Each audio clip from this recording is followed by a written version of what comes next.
Comment effectuer les opérations sur les fractions égyptiennes? Déjà, c'est quoi une fraction égyptienne? Ne vous laissez pas amadouer par les expressions utilisées en mathématiques. Depuis la classe du primaire, vous utilisez, mais sans le savoir, des fractions égyptiennes. Une fraction égyptienne est tout simplement une fraction dont le numérateur est 1 et dont le dénominateur est différent de 1. Mais toujours est-il que le dénominateur doit être un entier positif. Donc, comme exemple de fraction égyptienne au tableau, je pourrais écrire simplement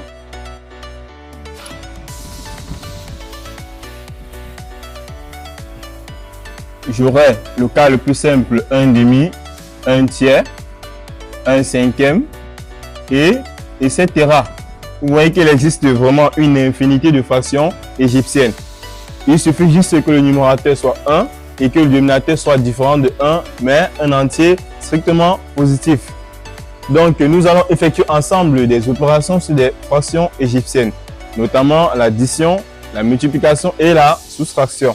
Donc, je vais prendre plaisir à utiliser directement les termes déjà au tableau. Je fais déjà 1 demi plus 1 tiers. Qu'est-ce que je vais trouver par la suite?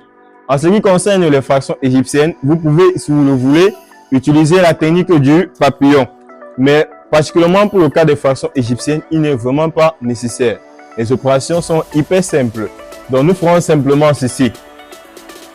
Je fais ça, et ici j'ai le signe plus et en dessous j'ai le signe fois. Pour dire quoi?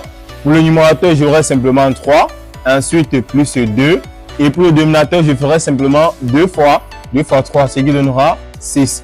Et le résultat qu'on le trouve est simplement 5 sixièmes. Vous voyez que là encore j'ai une fraction irréductible. Toujours prendre le soin lorsque vous faites vos opérations de toujours noter le résultat final sous forme de fraction irréductible. Maintenant, nous allons essayer avec la soustraction. Donc, je prendrai par exemple 1 cinquième moins 1 tiers. Et nous verrons ensemble ce que ça donnera. Alors, qu'est-ce que nous aurons? Nous aurons simplement 3 moins 5 divisé par 5 fois 3. Donc, le signe au-dessus, c'est pour le numérateur et le signe en dessous, c'est pour le dénominateur. Donc, en dessous, nous aurons 5 fois 3, ce qui donne 15. Et finalement, le résultat sera moins 2 quinzièmes. Vous voyez que c'est hyper simple de manipuler les opérations avec les fractions égyptiennes. Et c'est une notion qui est vraiment nouvelle pour les élèves de terminale, bien qu'ils les utilisent depuis le primaire. Donc, certainement pour ceux qui vont penser à faire les prépas concours ou composer un quelconque concours, il y aura précisément des exercices où on vous demandera de faire un développement égyptien. Donc, il ne faudra pas vous laisser intimider par cette expression, car c'est des opérations ou du moins, c'est des éléments que vous maniez depuis le primaire. Donc, nous allons finir avec l'opération concernant la multiplication.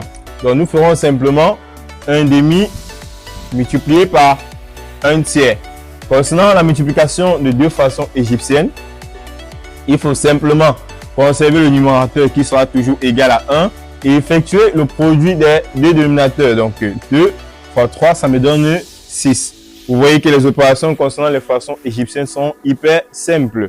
Donc voilà ainsi déjà fait au tableau les opérations concernant les fractions égyptiennes. N'hésitez pas à liker la vidéo, à la commenter, à partager massivement et surtout, si vous n'avez pas déjà fait, à vous abonner à la chaîne et à sonner la cloche de notification, car tout cela nous aide à construire la chaîne et à promouvoir davantage nos valeurs les plus précieuses. Donc à très bientôt dans la prochaine vidéo.